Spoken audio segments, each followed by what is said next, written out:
Bismillah, assalamualaikum warahmatullahi wabarakatuh. Alhamdulillahirabbil alamin, wassalatu wassalamu ala nabiyyina Muhammadin wa ala alihi wa sahbihi ajma'in wa man tabi'ahum bi ihsanin illa yaumiddin. Segala puji dan syukur kita panjatkan kepada Allah Subhanahu wa taala, yang mana pada kesempatan di pagi hari ini kita dapat bersama-sama insyaallah menyimak kajian kitab Al-Adabul Mufrad buah karya Imam Bukhari. Tak lupa salawat dan salam kita sampaikan kepada Nabi kita Muhammad sallallahu alaihi wasallam, kepada keluarganya, kepada para sahabatnya, dan tentunya pada umat-umatnya yang mengikuti sunnah beliau sampai di akhir zaman. Pemirsa San TV yang semoga senantiasa dirahmati Allah Subhanahu wa taala. Setelah 2 pekan kita libur dikarenakan Ustaz Syafar, alhamdulillah pada kesempatan di pagi hari ini kita sudah kedatangan Ustaz untuk menyampaikan materi. Kita akan sapa terlebih dahulu. Assalamualaikum Ustaz, bagaimana kabar Ustaz? Waalaikumsalam warahmatullahi wabarakatuh.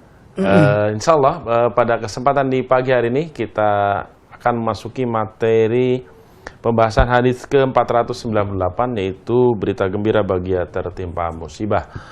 Dan pada sesi kedua kita akan buka sesi interaktif atau tanya jawab. Silakan Anda yang ingin bergabung dengan kami langsung menelpon dengan Ustaz, bisa di nomor 0218901603, atau Anda juga bisa menelpon di nomor WhatsApp di 0811900913. Baik, untuk mempersingkat waktu kita persilakan kepada Ustaz untuk menyampaikan materi. Falyatafadhal mashkura. Bismillahirrahmanirrahim. Assalamualaikum warahmatullahi wabarakatuh. Waalaikumsalam. Innal hamdalillah nahmaduhu wa nasta'inuhu wa nastaghfiruh wa na'udzu billahi min syururi anfusina wa min sayyiati a'malina. Man yahdihillahu fala mudhillalah wa man yudlil fala hadiyalah. Asyhadu an la ilaha illallah wahdahu la syarikalah wa asyhadu anna Muhammadan abduhu wa rasuluhu la nabiyya ba'dah. Yaqulullah tabaraka wa ta'ala, ya ayyuhalladzina amanu taqullaha haqqa tuqatih wa la tamutunna illa wa antum muslimun. Wa qala aidha, ya ayyuhan nasu ittaqu rabbakumul ladzi khalaqakum min nafsin wahidah wa khalaqa minha zawjaha wa batha minhuma rijalan katsiran wa nisaa'a wattaqullaha alladzi tasaaluna bihi wal arham innallaha kana 'alaikum raqiba. Fa inna asdaqal hadis kitabullah wa khairal hadi Muhammadin sallallahu alaihi wasallam wa syarrul umuri muhdatsatuha fa inna kulla muhdatsatin bid'ah wa kulla bid'atin dhalalah wa kulla dhalalatin finnar. Saudara-saudariku yang dimuliakan Allah Subhanahu wa taala, alhamdulillah kita bersyukur kepada Allah di kesempatan hari yang berbahagia ini, hari yang penuh dengan keberkahan. Allah Subhanahu wa taala kembali mempertemukan kita dalam majelis ilmu, majelis yang diberkahi, majelis yang akan turun berbagai macam keutamaan bagi yang mau menuntut ilmu agama. Karena belajar ilmu agama adalah kewajiban bagi setiap muslim dan muslimah. Saudara-saudariku yang dimuliakan Allah, kita sudah sampai pada hadis nomor 498. Tidak terasa sudah 500 hadisan yang kita baca. Maka semoga apa yang disampaikan, yang kita pelajari menjadi ilmu yang bermanfaat, dan yang lebih utama dari itu adalah bagaimana kita mengamalkan hadis-hadis yang sudah kita dengarkan. Hadis 498. Qala al-Imam al-Bukhari rahimahullah, haddatsana Bishrun qala haddatsana Abdullah qala akhbarana Yunus an az-Zuhri qala haddatsani Urwah an Aisyata radhiyallahu anha an Nabi sallallahu alaihi wasallam qala ma min muslimin yusabu bi musibatin waja'in aw maradin illa kana kafarata dzunubihi hatta syaukatu yushakuha awin nakbatu.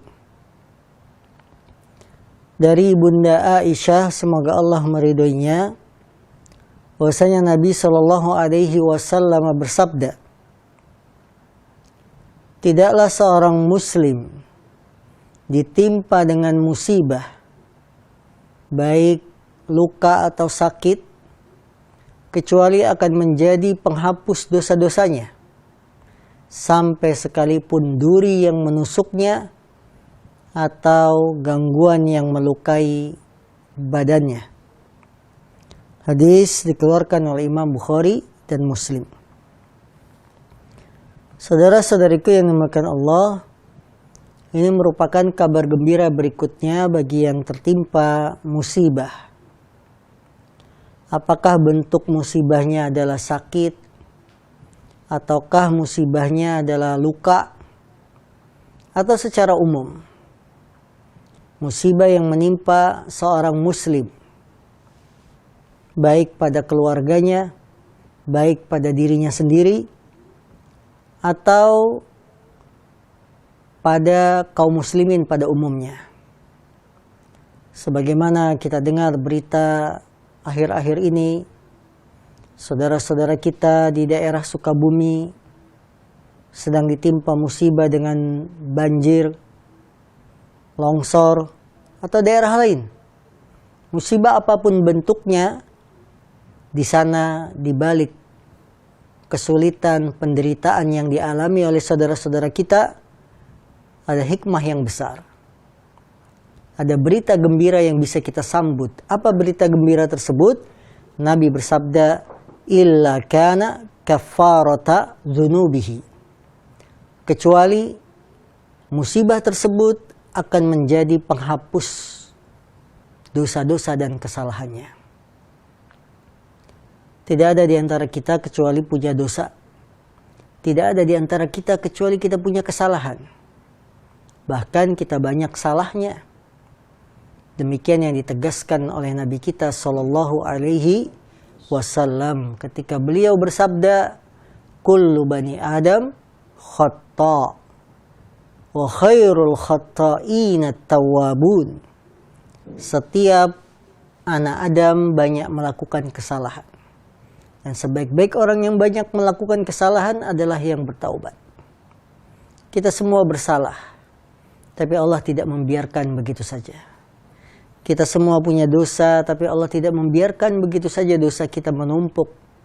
Ada pintu-pintu penghapus dosa. Di antaranya adalah musibah yang kita terima. Musibah yang kita alami. Kalau diterima dengan ridho, dengan lapang dada, dengan ikhlas, dengan perasaan bahwa ini adalah ketentuan Allah, kita imani, maka akan berbuah penghapusan dosa. Hatta syaukatu yushakuha. Sampai sekalipun musibah itu sesuatu yang remeh-temeh, yang kecil, ringan. Apa? Syaukah. Duri yang menusuknya. Duri itu kan tingkatannya ada yang kuat, ada yang tebal, ada yang cuma tipis. Bahkan kita tidak merasa terganggu terkena duri itu. Duri di tanaman-tanaman yang ringan. Ini akan menghapuskan dosa-dosa. Sampai duri pun yang menusuk menghapuskan dosa. Atau sesuatu yang melukai kaki kita, tangan kita. Ya, nukbah, sesuatu yang bisa melukai. Ini akan menghapuskan dosa-dosa seorang muslim dan muslimah. Maka saudariku yang sedang mengalami ujian, cobaan karena musibah yang datang, ini adalah salah satu dari sekian banyak berita gembira yang bisa kita terima. bahwa musibah yang kita alami, sakitkah, musibah yang lainnya secara umum, ternyata menghapuskan dosa-dosa kita. Allah ingin kita menghadap Allah dalam keadaan bersih, diantaranya dari pintu penyakit, pintu musibah. Pelajaran yang bisa kita petik dari hadis ini, hadis ini menunjukkan bahwasanya musibah yang menimpa seorang muslim pada badannya, hartanya, ya, atau yang lainnya akan menjadi penghapus dosa-dosanya dengan syarat sabar dan mencari pahala.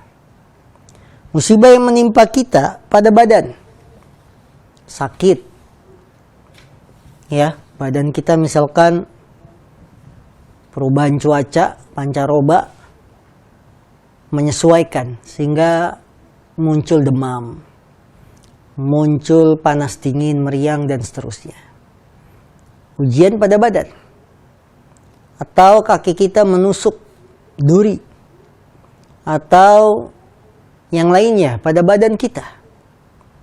Bertambahnya umur, sinyal-sinyal di badan mulai alarmnya muncul.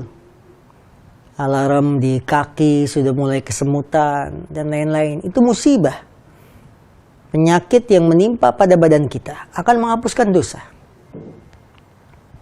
Atau musibah pada harta yang kita punya. Bagaimana saudara-saudara kita di Jakarta kebakaran rumahnya, di lingkungan yang padat, kebakaran. Rumah yang dimiliki hangus. Bahkan isi rumahnya pun ikut hangus. Ini musibah pada harta.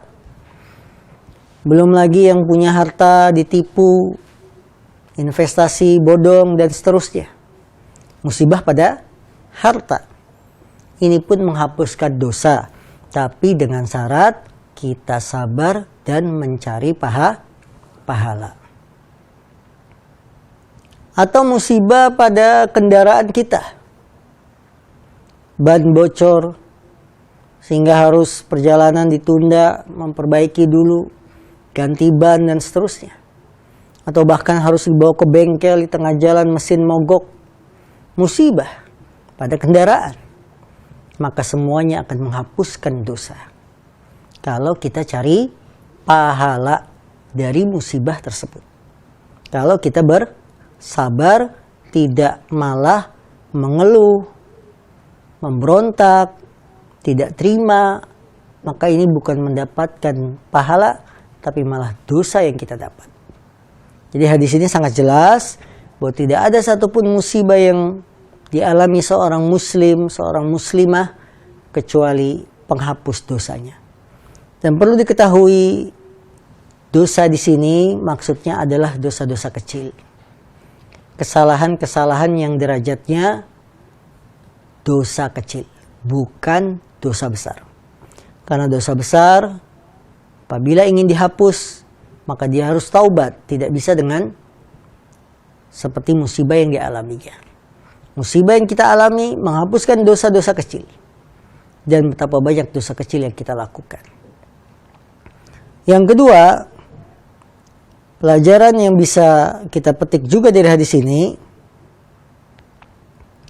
penghapusan dosa ketika menerima musibah tidak khusus musibah yang besar. Tidak khusus musibah yang berat saja.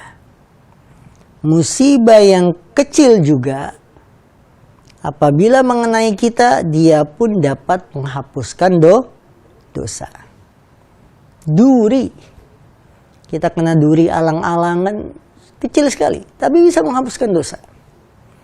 Dari sini bisa kita ambil pelajaran bahwa penghapusan dosa itu bukan hanya berhubungan dengan musibah-musibah besar seperti kebakaran, banjir, longsor, gempa bumi, tsunami, dan seterusnya. Bukan hanya itu saja. Yang ringan, bila musibah ringan menimpa kita, itu pun bisa menghapuskan dosa.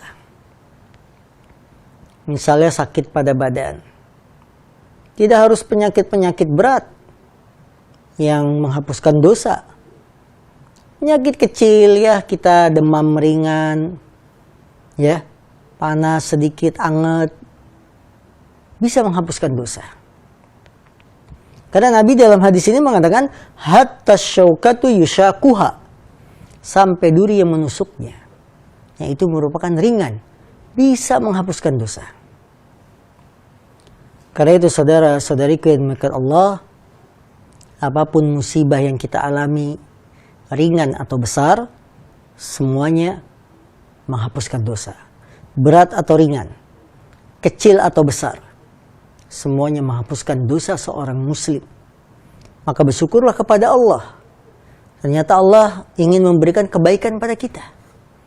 Diberilah sakit.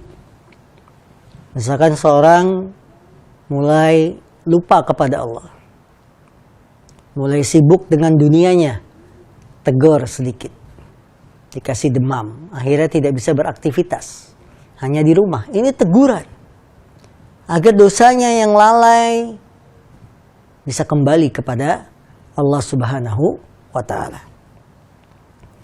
Pelajaran juga yang bisa kita petik dari hadis ini.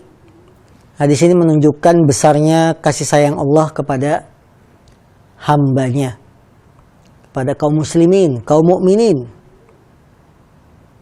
yang mana Allah membuka pintu-pintu untuk mengangkat derajat seorang muslim. Pintu-pintu yang bisa membersihkan dosa seorang muslim, sehingga dia bisa selamat dari namanya hukuman azab. Jadi hadis ini sangat jelas kasih sayang Allah. Kita banyak salah, kita banyak dosa, Allah buka pintu penghapusan dosa lewat sakit, lewat musibah. Bayangkan saudara-saudaraku kalau dosa kecil kita terus menumpuk. Kemudian Allah tidak siapkan pintu penghapus dosa. Gak ada yang menghapus dosa kecil kita. Amal soleh tidak dibuka. Musibah tidak ada. Nah, dosa kecil kalau sedikit-sedikit nambah terus akan jadi besar. Nah, karena itu sahabat Ibnu Abbas mengatakan, la sagirata ma'al israr. Tidak ada dosa kecil kalau dilakukan terus-menerus, jadinya dosa besar. Wala kabirata ma'al istighfar. Dan tidak ada dosa besar kalau dia minta ampun, taubat pada Allah, istighfar.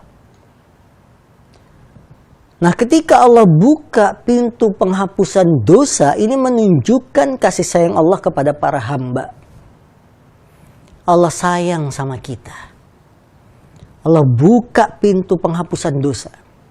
Allah buka bagaimana agar seorang hamba dosanya terhapus. Kalau dosanya terhapus, hukumannya juga akan hilang. Andaikan dosa-dosa kita tidak ada pintu penghapusannya, numpuk terus, maka bersiapkah kita di hari kiamat nanti menghadapi hukuman Allah atas dosa-dosa kecil kita. Tapi Allah tidak ingin seperti itu. Allah sayang. Allah buka pintu penghapusan dosa melalui musibah, penyakit yang kita alami.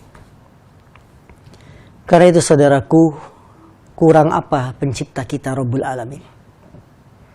Allah ciptakan alam semesta untuk kita. Allah siapkan isinya alam semesta.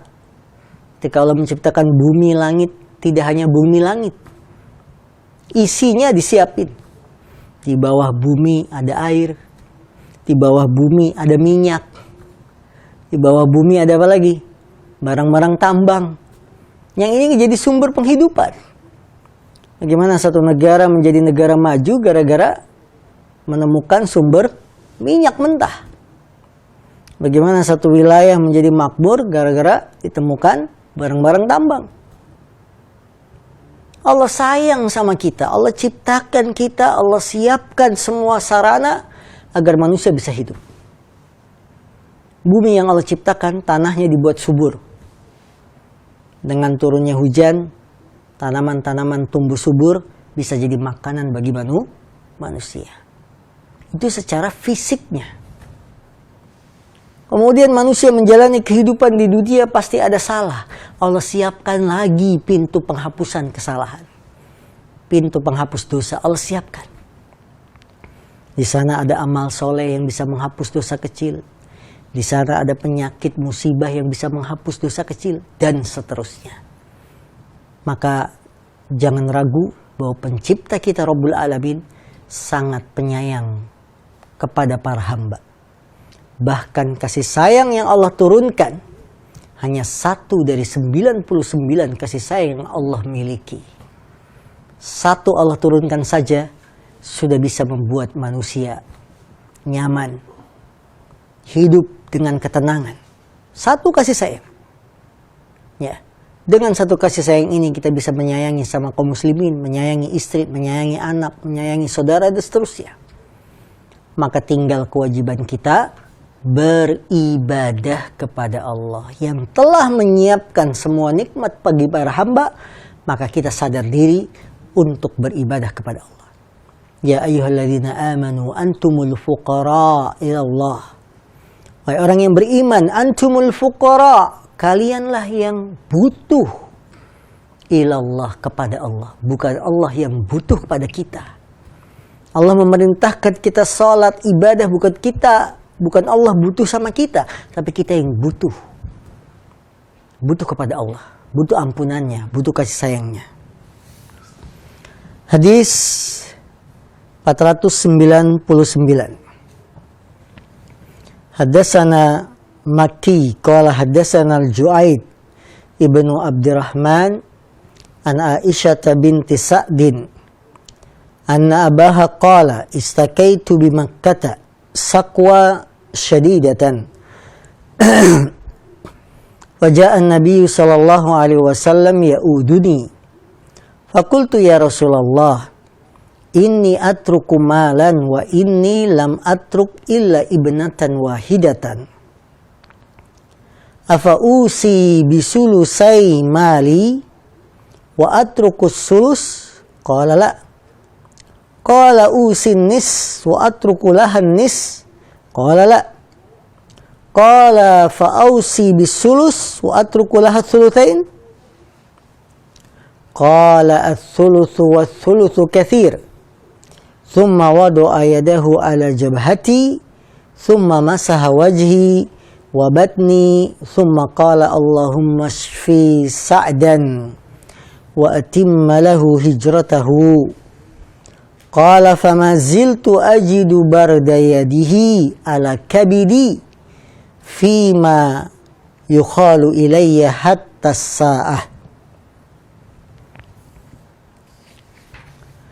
Dari Aisyah bintu Sa'ad, bahwasanya bapaknya yaitu Sa'ad bin Abi Waqqas, beliau berkata, aku mengeluhkan satu penyakit yang sangat berat ketika berada di kota Mekah. Dan beliau sedang sakit. Maka datanglah Nabi menjengukku. Dan aku bertanya kepada beliau, wahai Rasulullah, aku meninggalkan harta yang banyak. Dan aku tidak punya ahli waris kecuali seorang putri, seorang anak perempuan, 1 orang. Aku tidak memiliki ahli waris kecuali 1 orang anak perempuan. Apakah boleh aku berwasiat dengan 2/3 hartaku dan aku tinggalkan 1/3 lagi buat anak putriku? Nabi menjawab, la, tidak boleh. Wasiatnya 2/3, banyak. Tidak boleh. Usin nisfa, bagaimana kalau saya berwasiat 1/2? Dan aku tinggalkan untuk putriku 1/2-nya lagi. Qala la, Nabi berkata, tidak. Fa usi bisulus wa atruku lahat thuluthain. Bagaimana kalau aku berwasiat dengan 1/3 dan aku tinggalkan untuk putriku ini 2/3? Qala ats-tsulutsu was-tsulutsu katsir. Beliau menjawab, cukup wasiat 1/3. Dan 1/3 itu sudah banyak. Kemudian beliau meletakkan tangannya di keningku dan mengusap wajahku serta perutku karena sedang sakit. Kemudian beliau berdoa, Allahumma shfi Sa'dan. Ya Allah, sembuhkanlah Sa'ad. Wa atimma lahu hijratah, dan sempurnakanlah hijrahnya. Saat mengatakan, aku merasakan dingin tangannya pada hatiku. Ya, sampai saat ini. Allahu Akbar. Hadis ini bercerita kepada kita bagaimana ketika seorang sakit, hendaklah kita menjenguk, kemudian melakukan hal-hal yang bisa bermanfaat kepada yang sedang sakit. Pelajaran yang bisa kita petik dari hadis ini, yang pertama, bila kita menjenguk yang sedang sakit, maka boleh kita letakkan tangan kita di kening yang sedang sakit. Kemudian kita usapkan wajahnya, kita usapkan badannya lagi yang sakit, ya. Boleh. Yang kedua, kita doakan. Nabi mengatakan apa? Allahumma shfi Sa'dan. Ya Allah, sembuhkanlah Sa'ad. Ini menunjukkan kalau kita datang menjenguk orang sakit itu tidak hanya bincang-bincang saja, basa-basi saja. Lakukan yang bermanfaat untuk yang sakit. Kadang-kadang kita kalau menjenguk hanya basa-basi, gimana gejala awalnya, nah, ya. Tanya sampai pusing, setiap yang datang nanyanya seperti itu. Yang sakit pusing juga kan ngejawabnya, ceritain dari awal bagaimana bisa sampai masuk ke rumah sakit. Lakukan hal-hal yang bermanfaat. Nabi langsung pegang keningnya, diusapkan ke wajah perut yang sakit sambil membaca doa. Allahumma shfi Sa'dan. Dengan menyentuh badan-badan seperti itu, kita sambil baca doa, semoga sakit yang menyentuh badan-badan yang sedang sakit ini, orang yang sedang sakit kita sentuh badannya dan di situ ada penyakitnya, bisa sembuh. Sebagai bentuk ru'yah. Kita baca doa, kita sentuh badan-badan yang sedang sakit, ini bisa menyembuhkan. Sebagaimana yang dilakukan oleh Nabi Shallallahu Alaihi Wasallam. Yang kedua, pelajaran yang bisa kita petik dari hadis ini, bahwa hadiah terindah bagi yang sakit bukan karangan bunga, bukan parsel buah. Hadiah terindah bagi orang yang sedang sakit bukan hanya karangan bunga, lagi sakit dikasih bunga, lagi sakit dikasih paket buah, udah tahu gak makan buah. Tapi hadiah terindah adalah doa yang bisa bermanfaat bagi yang sedang sakit. Apa berarti gak boleh ngasih hadiah? Makanan, buah, boleh. Tapi jangan lupa doakan. Kadang-kadang kita aja datang bawa parsel, ngobrol, setelah itu pulang. Lupa didoain. Karena jam besuknya sudah mepet gitu kan. Kalau rumah sakit kan dibatasi jam besuknya. Kita lupa yang intinya. Inti dari menjenguk orang sakit adalah memberikan hadiah terindah, dan itu adalah diantaranya doa. Diantaranya lagi apa hadiah terindah? Nasihat. Lihat dialognya Sa'ad bin Abi Waqqas dengan Nabi. Saya punya harta, ahli waris cuma satu anak perempuan. Bagaimana wahai Rasul? Saya wasiat 2/3? Nggak boleh. Wasiat setengah? Nggak boleh. Wasiat 1/3? Iya. Ini manfaatkan. Momen-momen ketika menjenguk orang sakit yang dia dalam keadaan lemah, beri nasihat. Kalau dia termasuk orang yang meninggalkan sholat, kasih nasihat. Jaga sholat. Karena sholat adalah akhir kehidupan kita. Barang siapa yang sudah berani meninggalkan sholat, maka agamanya akan hilang. Berikan ini. Walaupun dalam kondisi sakit, sholat tetap harus dijaga. Nasihat untuk kembali kepada Allah. Kalau kita melihat si yang sakit ini misalkan selama ini lalai, tidak ingat Allah, ingatkan kembali pada Allah. Ini nasihat yang dilakukan oleh Nabi SAW. Jadi hadiah terindah bagi yang sakit bukan hanya paket bunga, paket buah, tapi ada doa, ada nasihat yang bisa kita sampaikan. Pelajaran juga yang bisa kita petik dari hadis ini, bolehnya seorang pemimpin menjenguk orang sakit kepada bawahannya, kepada rakyatnya. Dan ini bukan berarti turun derajat, tidak. Tidak menghilangkan kewibawaan kita. Kita sebagai pemimpin atasan bukan halangan untuk menjenguk orang sakit, sekalipun yang sakit anak buah, rakyat biasa. Tapi hendaklah kita menjadi hamba yang mulia, berjalan di taman surga gara-gara menjenguk orang sakit. Pelajaran ketiga yang bisa kita petik dari hadis ini, bolehnya kita mengabarkan penyakit yang kita alami. Sebagaimana Sa'ad mengatakan, aku mengalami sakit di Mekah dengan sakit yang sangat parah. Sakit yang berat. Itu tidak masalah. Bukan bentuk mengeluh. Ya, karena hanya sekedar pengkabaran. Kecuali diiringi dengan kalimat-kalimat yang isinya menolak takdir. Ini tidak boleh. Ya, kenapa sih saya dikasih sakit? Ya, berat kayak begini. Itu tidak seperti itu. Kita hanya mengabarkan saja. Pelajaran juga yang bisa kita petik dari hadis ini, hendaknya seorang yang memiliki harta banyak menyambung tali silaturahim dengan memberikan wasiat kepada yang tidak dapat waris. Karena wasiat kepada ahli waris tidak boleh. La wasiyata liwaris, kata Nabi SAW. Tidak ada wasiat bagi ahli waris. Nah, saudara-saudara kita yang tidak dapat warisan, sambunglah dengan memberikan wasiat kepadanya. Kalau saya meninggal nanti kasih ya, sepertiga buat si A, si B. Atau pakai nominal. Ya, sejuta bagi si A, si B. Yang jumlahnya tidak sampai sepertiga, tidak ada masalah. Walaupun sedikit. Karena dalam rangka apa? Menjalin hubungan kekeluargaan. Pelajaran juga yang bisa kita petik dari hadis ini, ahli waris tidak berhak mendapatkan wasiat. Ahli waris tidak berhak mendapatkan wasiat. Sehingga nanti dia dapat double. Dari warisan, dari wasiat juga dapat. Tidak boleh.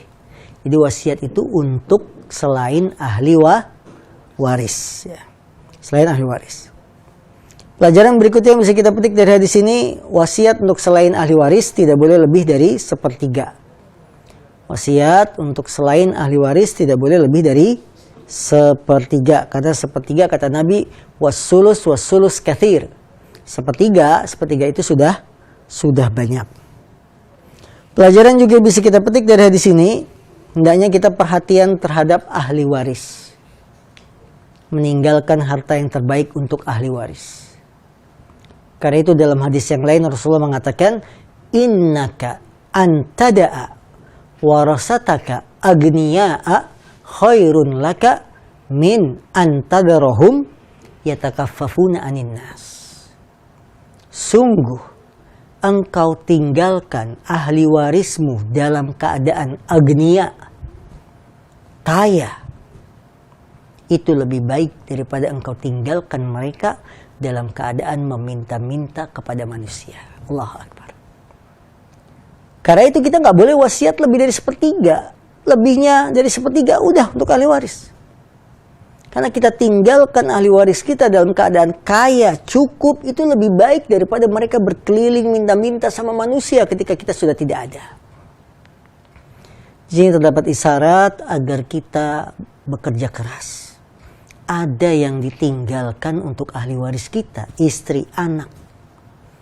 Agar mereka bisa hidup dengan cukup di dunia ini, tidak minta-minta kepada manusia. Karena ada sebagian orang ketika memiliki harta banyak, semuanya dikasih wasiat. Ahli warisnya biar disisain sedikit. Nggak boleh. Nabi mengatakan sulus sepertiga sudah banyak. Jangan lebih dari sepertiga. Tidak boleh setengahnya buat selain ahli waris, setengah harta, setengahnya lagi buat ahli waris. Tidak boleh. Cukup sepertiga saja. Karena kita meninggalkan ahli waris kita dalam keadaan cukup atau bahkan kaya, itu lebih baik daripada meninggalkan mereka dalam keadaan mengemis, meminta-minta kepada manusia. Pelajaran juga yang bisa kita petik dari hadis ini, keutamaan menjenguk orang sakit. Bahwa menjenguk orang sakit itu pahalanya besar, termasuk hak-hak persaudaraan sesama kaum muslimin. Yang Nabi mengatakan, hakul muslimi alal muslimi sittun. Hak seorang muslim atas muslim yang lain ada 6. Di antara Nabi menyebutkan, idza marido fa'udhu. Kalau dia sakit, maka jenguklah. Sehingga bila kita mendengar ada saudara kita sama kaum muslimin sedang sakit, jenguklah. Karena itu termasuk hak-hak sesama kaum muslimin. Allahu ta'ala alam, inilah materi yang bisa kami sampaikan dalam kesempatan kali ini. Nah. Jazakallahu khairan Ustaz, barakallahu fiik atas penyampaian materi yang telah disampaikan. Pemirsa Hasan TV dan kaum muslimin dimanapun Anda berada, yang semoga senantiasa dirahmati oleh Allah Subhanahu wa Ta'ala. Insya Allah kita akan buka sesi kedua atau interaktif tanya jawab. Silakan bagi Anda yang ingin bertanya langsung kepada Ustaz bisa menyampaikan di 0218901603 atau di nomor WhatsApp 0811907913, atau Anda juga bisa mengirimkan pesan singkat di nomor tersebut. Namun sebelum itu kita akan simak jeda terlebih dahulu.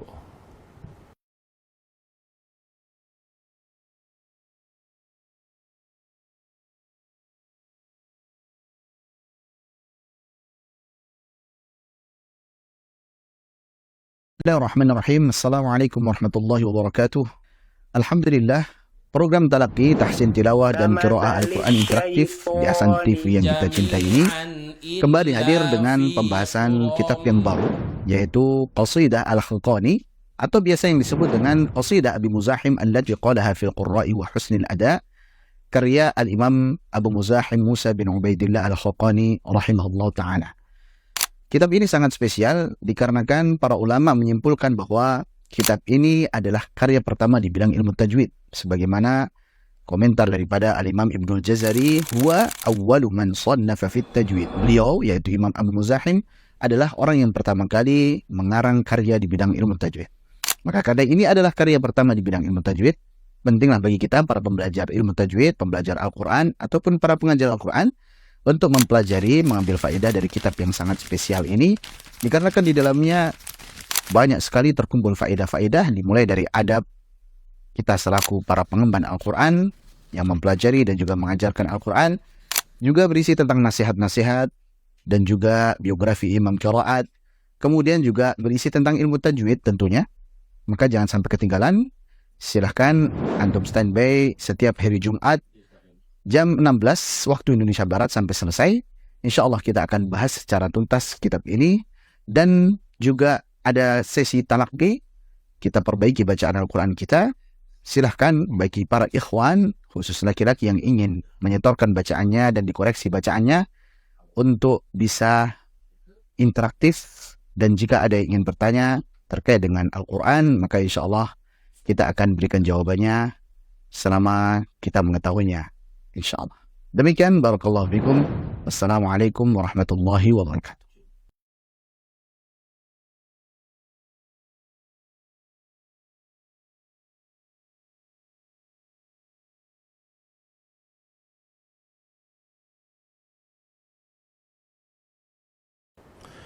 Bismillah, wassalatu wassalamu ala rasulillah wa ala alihi wa sahbihi wa mawalah. Pemirsa Hasan TV dan kaum muslimin dimanapun Anda berada, yang semoga senantiasa dirahmati oleh Allah Subhanahu wa Ta'ala. Alhamdulillah kita masuk di sesi interaktif atau tanya jawab. Silakan bagi Anda yang ingin bergabung langsung di nomor telepon 0218901603 atau di nomor telepon WhatsApp di 081190079113. Dan kami harapkan pertanyaan disesuaikan dengan pembahasan kitab di pagi hari ini. Sepertinya sudah ada penelpon yang masuk.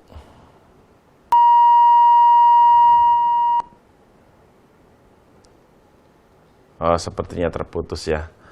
Baik, sambil menunggu telepon masuk kembali, kita akan bacakan pertanyaan dari pemirsa Hasan TV yang masuk di nomor WhatsApp. Oh, sudah ada masuk. Baik, silakan. Assalamualaikum. Waalaikumsalam warahmatullahi wabarakatuh. Ya, waalaikumsalam warahmatullahi wabarakatuh. Bapak Saleh Haji. Halo. Halo. Halo. Halo, ya, assalamualaikum. Ya, assalamualaikum warahmatullahi wabarakatuh, dari Bapak Saleh Haji di Bengkulu. Iya, Pak Saleh Haji, Semoga silakan. Ustaz, kita semua dan kaum muslimin diampuni segala dosa-dosanya, Amin. diberikan kebaikan dan keselamatan di dunia dan di akhirat. Amin. Amin, amin, amin. Pertanyaan Ustaz tentang wasiat. yang batasan sepertiga itu, apakah itu termasuk juga wasiat untuk mensodakokan harta kita untuk sodako amal jariah gitu, Ustaz? Ya, bagi seorang yang ingin meninggal seperti itu. Nah, pertanyaan kedua, Ustaz, ketika musibah itu bagi seorang yang sedang sakit, ya, sebagai penggugur dosa. Nah. Sepertinya terputus. Kita sudah ada satu pertanyaan, Ustaz. Yang pertama itu, bagaimana, apakah sodakoh juga termasuk? Baik, saudara, Allah SWT, wasiat itu tidak terbatas hanya untuk orang-orang yang selain ahli waris. Termasuk pintu-pintu kebaikan yang ingin kita bagi, maka tidak boleh lebih dari sepertiga. Kita wasiatkan harta kita misalkan untuk sedekah, untuk memberikan misalkan wakaf, ya, maka tidak boleh lebih dari sepertiga kalau memang itu bentuknya adalah wasiat, karena sepertiga itu sudah banyak. Maka Anda yang misalkan sedang sakit keras ingin bersedekah tidak boleh lebih dari sepertiga, karena ketika kita memberikan kepada orang-orang yang bukan ahli waris misalkan, itu pun patokannya tetap tidak boleh lebih dari sepertiga. Begitupun dengan pintu-pintu kebaikan yang ingin kita berikan kepada pondok anak yatim misalkan, kepada bangunan masjid yang belum jadi kita ingin bantu, maka patokannya apa? Tidak boleh lebih dari sepertiga kalau itu memang wasiat. Tapi kalau kita masih hidup, segar, tidak sakit dan lain-lain, maka silakan Anda bersedekah sebanyak-banyaknya dengan tetap memperhatikan kondisi ahli waris kita yang nanti akan kita tinggalkan. Nah, Allah a'lam. Baik, jazakallah khairan Ustadz, barakallahu fik atas penjelasan dan jawabannya. Mudah-mudahan diterima oleh Bapak Saleh Haji. Dan kami harapkan ya kepada para pemirsa, Anda juga bisa menelepon di nomor telepon WhatsApp di 081190079113. Insya Allah sudah didukung di acara kami. Kita akan lanjutkan pertanyaan yang masuk di nomor WhatsApp dari Ibu Suryanis. Assalamualaikum Ustadz, barakallahu fikum. Afwan bertanya Ustadz, seringkali kita melihat orang-orang yang sakit dalam keadaan koma. Ketika kita katakan yang membuat si sakit mengeluarkan air mata, bolehkah kita mengingatkan untuk sholat ketika waktu sholat masuk kepada si sakit yang sedang koma ini? Mohon penjelasannya Ustadz, jazakumullah khairan. Saudaraku yang dimuliakan Allah SWT, ketika saudara kita sedang sakit parah, bahkan sudah mengalami detik-detik koma, maka yang ada adalah kita talqin dengan mengucapkan kalimat la ilaha illallah, agar yang sedang koma ini, yang detik-detik sakaratul maut, mengucapkan kalimat terakhirnya adalah la ilaha illallah.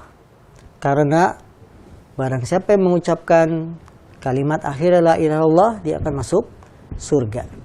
Bagaimana kalau itu pas bertepatan dengan waktu sholat? Perhatikan bahwa dalam ibadah sholat ada syarat yang harus diperhatikan. Syarat orang yang akan sholat adalah berakal. Dan ini tidak mungkin tercapai bagi orang yang sedang koma. Dia sedang tidak berakal. Artinya dalam detik-detik yang memang itu adalah menjelang kematiannya. Maka lebih baik kita tuntun mengucapkan kalimat la ilaha illallah. Karena itu sulit. Mengikuti kalimat yang pendek saja la ilaha illallah itu susah. Detik-detik yang memang menentukan bagaimana nyawa akan diambil, dicabut. Ya. Maka sebaiknya mengingatkan sholat itu sebelum dia koma, sebelum dia sakaratul maut. Kalau sebelumnya kita ingatkan sholat, dia sedang, dia misalkan tidak sadar, kemudian sadar, kita ingatkan tiba waktu sholat, dia sholat. Tapi saat-saat genting akan dicabut nyawanya, maka yang benar adalah ditalkinkan kalimat la ilaha illallah. Allah Ta'ala a'lam. Nah. Baik, jazakallahu khairan barakallahu fik atas penjelasan dari pertanyaan tadi, mudah-mudahan dipahami oleh Ibu Surani. Kita akan lanjutkan pertanyaan berikutnya, Ustaz, dari pemirsa Hasan TV. Assalamualaikum warahmatullahi wabarakatuh. Ustaz, ketika kita ditimpa musibah, terkadang ada perasaan hati yang kecewa kepada Allah Subhanahu wa Ta'ala. Apakah ini bisa menyebabkan kita termasuk dosa besar, Ustaz? Jazakallahu khairan. Perasaan hati yang kecewa, tidak terima ketika ditimpa musibah, ini adalah sesuatu yang tidak boleh. Yang disebut dengan bahasa Arabnya adalah at-tasakhut. Apa at-tasakhut? Benci, marah terhadap takdir yang Allah tentukan. Dan dia bisa menjurus pada dosa besar. At-tasakhut, dia termasuk dosa besar karena ada mengandung tidak ridho dengan apa yang Allah tentukan. Padahal Allah ketika menentukan sesuatu pasti baik bagi hambanya. Dan ketentuan itu tidak bisa dirubah karena sudah ditulis sebelum penciptaan langit dan bumi. Maka at-tasakhut tidak ada gunanya. Kecewa, marah, dan lain-lain. Sehingga kewajiban seorang muslim ketika ditimpa musibah, yang pertama adalah sabar. Karena Rasulullah mengatakan, innamas sabru inda sadamatil ula. Kesabaran itu adalah ketika musibah pertama kali menyapa.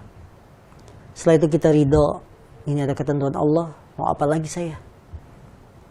Toh rumah yang sudah terbakar ya sudah hangus. Gak bisa kan langsung simsaladim, apinya padam, bentuk lagi, jadi rumah lagi seperti semula. Gak bisa. Toh orang tua saya sudah meninggal. Apa gunanya kecewa, marah kepada Allah SWT? Apakah orang tua bisa hidup kembali? Tidak bisa. Maka tidak ada cara kecuali ridho, menerima. Mau ngapain? Berontak, marah, kecewa juga tidak akan merubah takdir.